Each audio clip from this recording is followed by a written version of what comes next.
Assalamualaikum warahmatullahi wabarakatuh.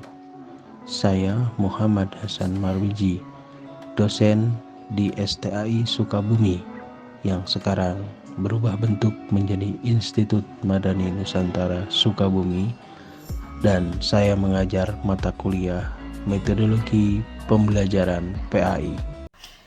Oke, Assalamualaikum warahmatullahi wabarakatuh. Waalaikumsalam warahmatullahi wabarakatuh. Alhamdulillah wabarakatuh. Gimana kabarnya? Alhamdulillah. Oke, sebelum kita mulai, Bapak absen terlebih dahulu ya. Lubis. Baik, setelah Bapak absen, mata kuliah kita pada hari ini itu adalah metodologi pembelajaran PAI. Yang mana capaian pembelajaran yang sedang dicapai pada materi kuliah kita hari ini itu adalah bagaimana mahasiswa nanti mampu memahami terkait tentang pengertian dan hakikat materi pembelajaran PAI.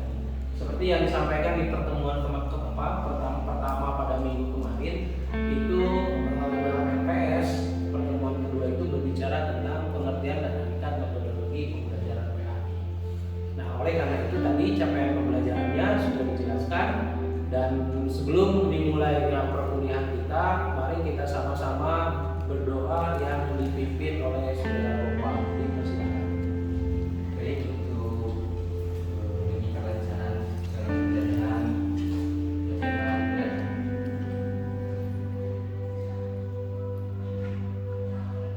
secara selesai. Oke, terima kasih Saudara Gopal. Sebelum kita mulai perkuliahan kita, terlebih dahulu Anda silakan menganalisis dua gambar yang ada di televisi. Oke, itu gambar pertama dan gambar kedua. Gambar pertama itu bisa dilihat ada siswa yang tidur gitu ya, kemudian siswa yang lain ngobrol, sedangkan gurunya di depan sedang menjelaskan sesuatu. Nah, gambar kedua ini gurunya sedang menggerakkan badan dan lain sebagainya ketika dia mengajar. Nah, dari dua gambar ini coba Feby bisa mengomentari dua gambar ini. Kalau gambar pertama mungkin saja gurunya metode yang dipakai gurunya itu membosankan ataupun seperti metode-metode sebelumnya atau ceramah. Yang gambar kedua, seorang guru menggunakan gerak-geriknya dengan secara aktif sehingga peserta didik sangat membuat motivasi belajarnya meningkat. Jadi kalau lihat di gambar pertama itu jenuh gitu kan, mengantuk dan sebagainya, pada tidur bahkan di belakang gitu. Lakukan kita SMA ya. Nah, tapi gambar kedua itu si siswa itu aktif mengikuti gerakan gurunya. Nah, apa yang membedakan dua hal ini bisa jadi adalah penggunaan metode. Nah, kenapa metode pembelajaran itu penting dan kenapa Anda sebagai mahasiswa yang duduk di jurusan pendidikan agama Islam penting pada perkuliahan hari ini, seperti yang disampaikan pada pertemuan pertama, bahwa metode itu penting karena memang pada hakikatnya bisa dilihat bahwa pengaruh metode itu sungguh luar biasa terhadap motivasi belajar siswa, baik itu prestasinya, baik itu motivasinya, minat belajarnya dan lain sebagainya. Jadi ini pentingnya metode seperti yang pertemuan pertama Bapak sampaikan. Nah, baik, sekarang Bapak ingin kalian dibagi kelompok, mejanya boleh berkelompok. Mungkin kelompoknya ini aja nih, baris pertama kelompok 1, baris kedua kelompok 2. Silakan mejanya boleh boleh digeser sambil diskusi. Nah, tugas kelompoknya apa? Yang pertama, kalian nanti nonton video yang akan Bapak tayangkan di depan. Kemudian yang kedua, kalian tulis komentarnya nanti di kertas yang Bapak bagikan. Ditulis komentarnya di sini, kemudian nanti ada satu orang perwakilan kelompok ke depan untuk menyampaikan komentarnya apa dan alasannya apa. Harus beserta alasannya, gitu ya. Jadi dari video yang nanti ditampilkan, kalian mengomentari dan memberikan alasan. Silakan, ini kelompok 1, kelompok 2 nanti ditulis di sini. hasil komentar. Oke, sudah siap? Kalau sudah siap, silakan ditonton. Masih soal pendidikan, apa yang dilakukan oleh seorang guru sekolah menengah kejuruan atau SMK di Banjar Negara ini tergolong tidak biasa. Ia menerapkan metode cukup unik agar para siswa tak bosan dan mudah memahami pelajaran yang disampaikan.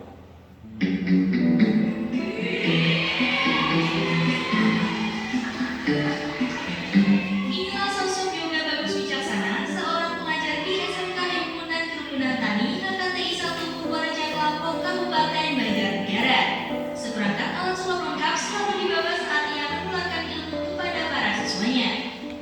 Mengambil pelajaran yang terbilang cukup menantang di jurusan farmasi, Yoga ingin mengubah pandangan siswa tentang pelajaran farmakologi atau ilmu yang berhubungan dengan obat-obatan.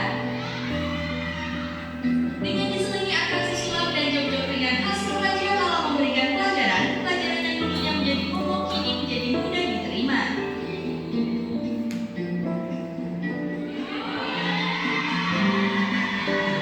Untuk membangkitkan semangat supaya tidak jenuh kita pakai video. Awalnya pribadi. Nah ini baru tahun ini ketahuan sama sekolahan, mereka disupport terus didanai oleh sekolahan. Ini kan harusnya pelajaran yang sangat menakutkan, tapi karena mereka enjoy, rupanya kemarin saja jenuh-jenuh. Para siswa antusias dan tidak bosan serta dinilai mudah menangkap apa yang disampaikan sang guru. Indikatornya, nilai ulangan harian maupun ujian semester para siswa alami peningkatan yang signifikan. Farmakologi susah, tapi karena ya sering humornya jadi kita bisa tanya ya.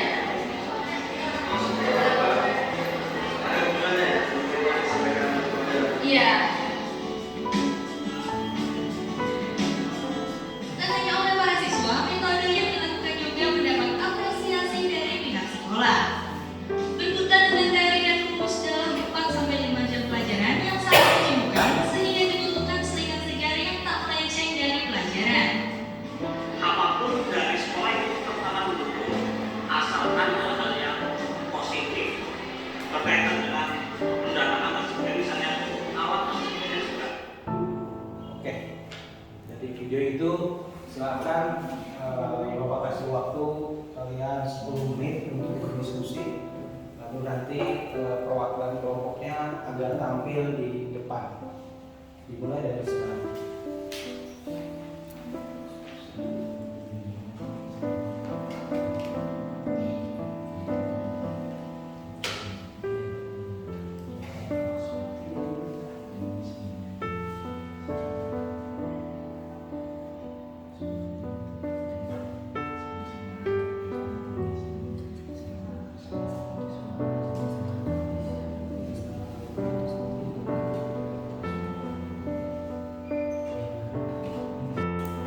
Oke, waktunya sudah selesai.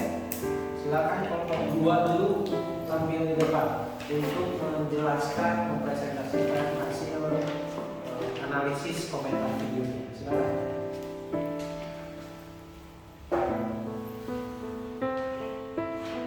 Baik, bismillahirrahmanirrahim. Izinkan saya untuk mempresentasikan dari video yang telah bergerak tadi. Baik, izinkan saya memaparkan tentang hasil dari video yang diputar tadi. Yang pertama yaitu jangankan para mahasiswa, para pelajar atau peserta didik yang tadi kita tonton, kita saja sebagai mahasiswa sangat tertarik ketika video itu diputar.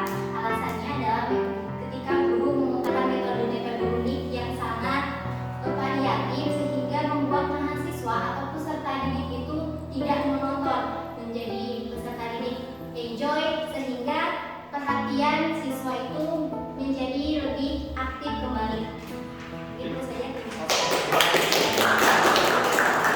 Kalau kedua kelompok tadi luar biasa komentarnya, dan dua komentar tadi menggambarkan bahwa kejenuhan itu bisa hilang manakala seorang guru kreatif dalam mengkreasikan metode pembelajaran dan sebagainya. Yang contoh tadi adalah bagaimana seorang guru yang ngajarnya itu ngajar yang susah bagi siswa, tapi bagaimana siswa jadi ngerti gara-gara dia punya metode bahwa siswa happy, enjoy. Karena kita harus paham bahwa bagaimana sebuah kelas yang bisa membuat seseorang itu menikmati pembelajaran itu yang akan cepat masuk dan dipahami oleh mahasiswa dan siswa sebenarnya. Nah, termasuk juga ketika Anda calon guru PAI itu sebenarnya harus memiliki kemampuan metode-metode tertentu sehingga si siswa ketika belajar itu cepat paham. Nah, oleh karena itu, kenapa kita belajar tentang metodologi pembelajaran agama Islam atau pembelajaran PAI terutama karena ada jurusannya PAI, karena pada dasarnya adalah penting metode itu dimiliki oleh Anda yang calon guru PAI. Nah, oleh karena itu, apa sih metodologi? Kenapa tidak metode? Karena mata kuliahnya metodologi itu karena memang berbicara tentang keilmuan. Jadi ilmu tentang metode. Apa sih metode? Metode dalam bahasa Yunani seperti Anda lihat di slide. Metode itu dari bahasa Yunani yang berarti adalah cara. Nah, secara sederhana seperti itu. Nah, oleh karena itu, metode itu dari metodos yang berasal dari dua kata, meta dan hodos, yang berarti adalah jalan atau cara. Kalau kita selalu sebutnya ada apa tuh via Cisaat, via itu adalah jalan. Nah, oleh karena itu maka seorang Zakia Derajat dalam bukunya mengatakan bahwa metode itu adalah suatu cara kerja yang secara sistematis itu didefinisikan oleh Zakia. Jadi metode adalah cara kerja yang sistematis. Oleh karena itu ketika berbicara guru ngajar menggunakan metode berarti ada cara kerja yang sistematis yang guru lakukan. Ingat, kuncinya sistematis dan cara kerja. Berarti dari mulai pembukaan sampai menutup, guru itu harus menggunakan sesuatu yang sistematis agar tujuan pembelajarannya tercapai. Karena target daripada tujuan pembelajaran adalah tujuan pembelajaran yang tercapai. Nah, jadi itulah metodologi. Jadi metodologi secara sederhana adalah ilmu yang membicarakan tentang jalan yang dilalui atau cara kerja yang sistematis. Sedangkan pembelajaran sendiri itu pengembangan semua aspek dalam diri manusia, baik itu kognitif, afektif dan psikomotorik. Nah, maka metodologi pembelajaran itu sebetulnya adalah ilmu yang mempelajari tentang cara kerja sistematis, tentang pembelajaran, tentang bagaimana mengembangkan aspek afektif, psikomotorik dan kognitif. Aspek-aspek itulah yang dikembangkan nantinya. Lalu karena kita berbicara tentang pendidikan agama Islam, maka apakah ayat Quran sudah menggariskan terkait tentang metodologi ini, tentang metode ngajar ini? Nah, mari kita buka salah satu ayat Al-Quran yang menjelaskan ini, yaitu surat Al-Baqarah ayat 189. Dalam ayat tersebut itu menegaskan bahwa Allah saja mengajarkan umatnya terkait tentang diskusi. Jadi di situ lahirlah metode tanya jawab yang kita sebut dengan metode diskusi. Dan diskusi itu seperti tadi Anda bagi kelompok, Anda diskusi itu mengambil kesimpulan dari video tadi dan lain sebagainya. Itu adalah metode yang digariskan dalam Al-Quran. Salah satunya adalah surat Al-Baqarah ayat 189. Nah, kemudian yang kedua, ayat kedua, saya hanya mengambil dua ayat dalam Al-Quran. Itu surat Al-Hud ayat 120. Ada di situ metode cerita. Nah, metode cerita, metode ibro, kemudian mau'idhah dan lain sebagainya itu ada dalam surat ini. Tetapi yang menarik begini, ketika misalnya seorang guru, mungkin Anda dulu punya guru favorit di sekolah masing-masing. Nah, ketika guru itu menjelaskan sesuatu, itu kadang dia menggunakan cerita-cerita dulu, sehingga si siswa itu cepat paham, oh ini ya maksudnya, oh ini ya maksudnya. Nah, itulah berbicara tentang metode penyampaian. Karena si guru ini kan sebetulnya ada tiga aspek guru ya. Satu, ada guru yang secara landasan berpikirnya bahwa guru itu cukup menyampaikan materi atau memindahkan pengetahuan dari guru kepada siswa. Nah, oleh karena itu maka kita ini seperti gambar di sini sebetulnya ketika jadi guru. Apa? Kita punya goal. Goal kita apa? Tujuan pembelajaran. Kalau dalam kurikulum merdeka namanya capaian pembelajaran (CP). CP itu dilahirkan, diturunkan menjadi tujuan pembelajaran. Tujuan pembelajaran disistematikan namanya alur tujuan pembelajaran, ATP, alur tujuan pembelajaran. Itu kurikulum merdeka. Mungkin nanti Anda di semester di mata kuliah yang lain, mata kuliah pengembangan kurikulum akan belajar tentang kurikulum merdeka. Nah, oleh karena itu, karena guru ini punya goal yaitu capaian pembelajaran, tujuan pembelajaran, maka untuk menuju situ butuh cara. Kayak Anda misalkan, bayangkan lubis yang biasa berangkat ke Bandung. Ketika lubis dari sini berangkat ke Bandung, pertanyaan saya, apa yang lubis pikirkan pertama untuk yang ketika dipikirkan bahwa saya harus ke Bandung? Pasti dia mikirin caranya. Saya nyampe ke Bandung dengan apa? Apakah dengan motor? Ataukah saya naik bis? Atau saya naik travel? Itu macam-macam. Kan gitu ya? Atau saya lewat Jakarta dulu ke Cipularang, keliling dulu gitu baru nyampe Bandung, atau lewat Cianjur langsung ke Bandung? Gak mungkin kan logis lewat Pelabuhan Ratu. Bisa saja sebenarnya ke Pelabuhan Ratu, kemudian Tanjung Priuk naik bis ke Bandung. Bisa saja. Artinya kan orang beda cara, benar. Tapi pertanyaannya, cara logis ketika nyampe ke Bandung itu ada cara cepat, ada cara lambat. Nah guru juga begitu. Kalau metodenya bagus, cocok dalam pembelajaran, maka si siswa itu akan cepat daya tangkapnya. Karena dengan menggunakan metode yang tepat, gitu. Nah, jadi sebetulnya paradigma berpikir kita itu harus di sini. Bahwa oh ternyata seorang guru PAI itu memiliki kemampuan metode. Maka dia harus punya keterampilan terkait pemilihan metode, penggunaan metode dan lain sebagainya. Nah ini yang seyogianya harus yang harus dibangun oleh seorang guru PAI. Nah maka pertanyaan saya adalah apakah penting seorang Anda yang mahasiswa PAI saat ini itu belajar tentang metodologi pembelajaran PAI? Nah, kan gitu ya. Artinya kan sangat penting. Kenapa? Karena memang guru itu bisa nyampe tujuan pembelajarannya kalau menggunakan cara. Lubis nyampe Bandung, kalau hanya ngebayangin saya mau ke Bandung atau Anda mau umrohnya hanya di kepala Anda. Nyampe, tapi nyampe hanya di kepala. Gitu? Atau Anda mau piknik tuh, kumpul keluarga gitu di ruang tamu, kita piknik yuk ke Prancis. Kumpul-kumpul hanya ngebayangin Anda misalnya ngebayangin ke Prancis. Hanya bayangan, tapi badannya nggak nyampe. Nah, oleh karena itu, maka kita itu harus punya goal. Anda juga sama, kuliah punya goal. Goalnya apa sih? Apakah Anda hanya sebatas gelar sarjana pendidikan? Atau ada goal yang lain yang membuat Anda harus bekerja keras mencari cara supaya Anda nyampe ke goal? Jadi seperti gambar ini lah, kita itu sedang menyusun fase kehidupan menuju tujuan. Kan itu sebetulnya.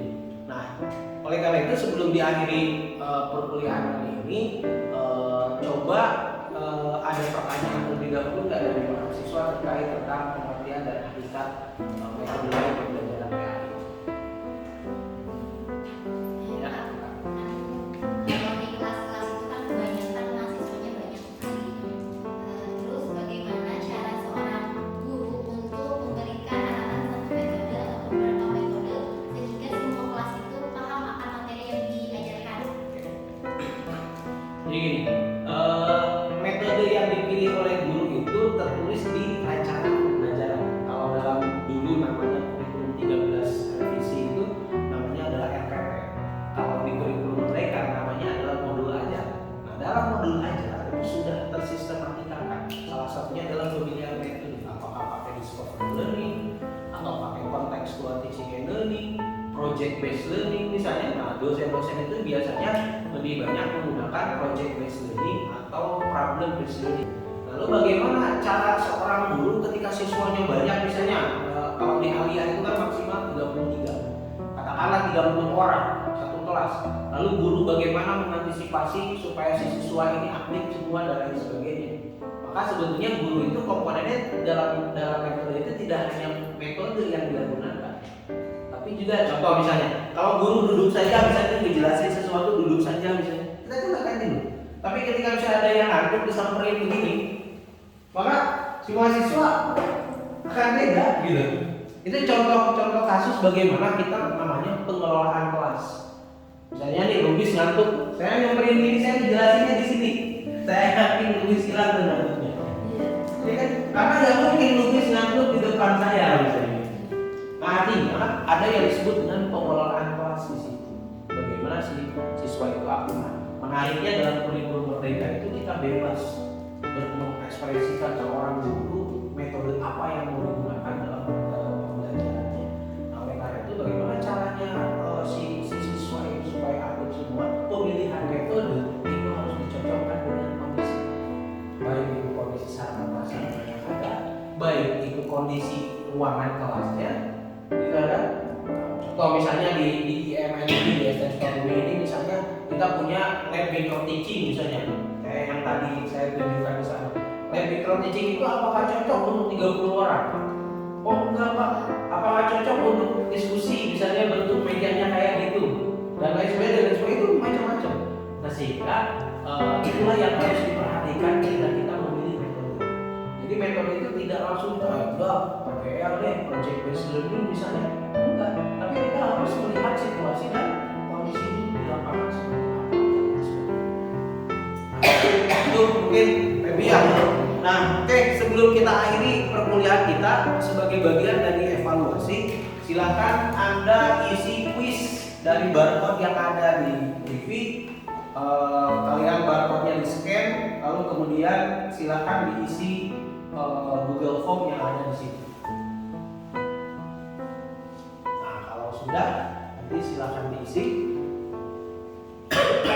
Ini sebagai bagian dari evaluasi perkuliahan kita pada pertemuan hari ini.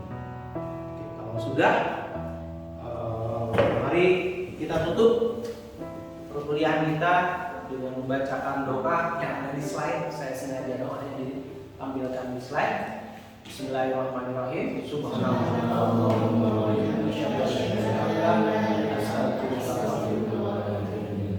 Baik, pertemuan kita hari ini dicukupkan sekian. Terima kasih. Wassalamualaikum warahmatullahi wabarakatuh. Waalaikumsalam.